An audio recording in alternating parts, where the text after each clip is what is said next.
Sir Julius, dahil ito na, medyo nasa kalagitnaan na po tayo ng May, panahon na po, pa po ng tag-init, pero dito sa atin sa probinsya ng Pangasinan, may mga nararanasan na po tayo ng mga malalakas na pag-ulan, biglaang malakas na pag-ulan, lalong-lalo na sa dakong hapon o gabi.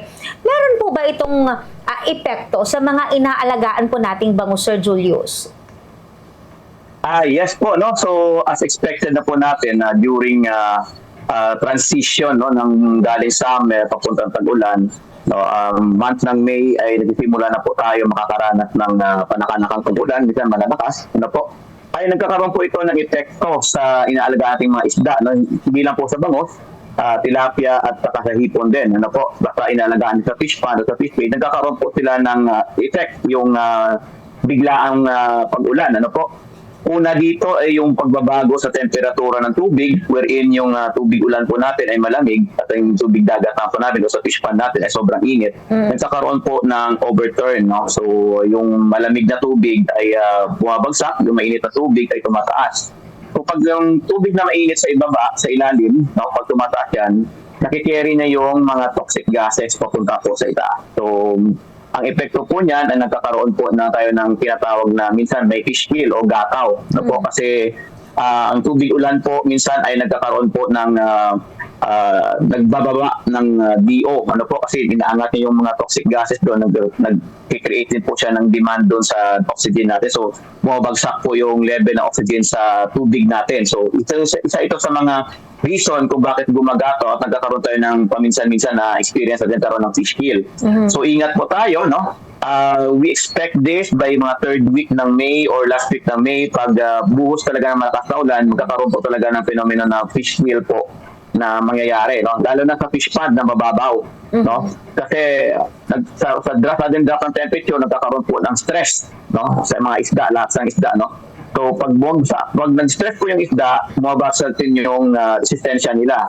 So pag tumaas yung toxic gases galing sa ibaba, madalanghap nila, nagkakaroon sila ng stress at minsan po nagkakaroon ng mortality, no? So yung sudden change ng water parameters natin, nakaka-apekto yun sa health nila, lalo na pag mataas yung pagbaba, halimbawa ng alat ng tubig, you know, from high saline to low saline, no, pag more than 10 ppt o 10 parts per thousand, ay malaki pong stress na po yan sa mga bangus po natin. No, so kumbaga sa tao nagkakaroon sila ng trangkaso, no, madali silang dapuan ng sakit. So yan po yung babantayan natin, ano po. So meron tayong pwedeng mga gagawin, ano po, no, para maiwasan, no. Una po, kung masyadong marami po yung stock natin, no, pwede tayong magbawas ng konti. Tapos sa feeding naman natin, magbawas po tayo ng feeds o hindi mo natin ang pakain isang araw pag nagtag-ulan po, no? Kasi hindi rin po makakain ng isda yan. Hindi rin sila kasi masama po yung pakiramdam nila dahil po sa sudden na change ng weather, ano po.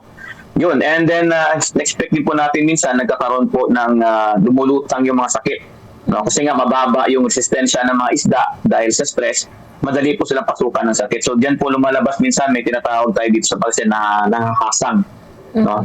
So in-expect na po natin yan, no? So yun po, isa doon ano natin is keep feeding po tayo 1 to 2 days pag nagkaroon po ng tag-ulan, o i-drop natin ng 50% sa feeding kasi mostly di naman sila makakain.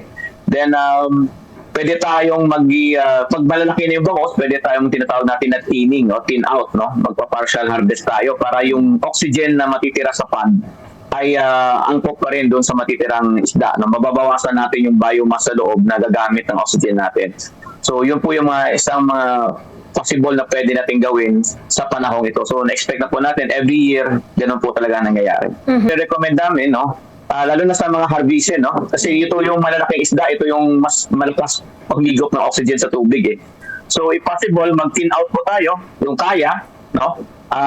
Magbawas na po tayo ng stock kaysa naman po mamamatay sila. Mas mabuti na po na mabawasan muna natin, tapos yung iba makakapag-survive pa po sila, no? So isa sa mga recommendations din natin yan, if ever kung kaya naman, aerators yun. So pwede natin gawin yan, no? Maglagay tayo ng aerator para po mag-supplement po ng oxygen po sa ating mga fish pond. So far naman when it comes sa supply, wala na po problema sa supply. In fact po almost back to normal na yung supply natin, ano? Yung mga fingerlings natin, nakapag-stock na po tayo, meron na po tayo mga fingerlings na available.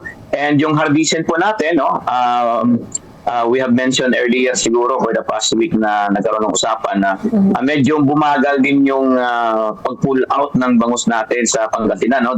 Dahil po dun sa fuel crisis na naranasan natin. So marami po tayong stock. So yun po yung guarantee naman natin. Wala naman po problema when it comes to supply. No? Nandun po siya. Yun nga lang po yung growth niya. Kasi ngayon bumabagal tayo na pakain kasi wala nga po masyadong pull out. So definitely po may stock po tayo at hindi po tayo maubusan. And yun nga lang, no, we need to manage the feeding right now kasi nga sabi natin na na-stress sila. So we can reduce feeding or stop feeding po during tag-ulan. So normal lang po. Pero when it comes to mga harvestable size, marami po tayo dito sa Pangasinan.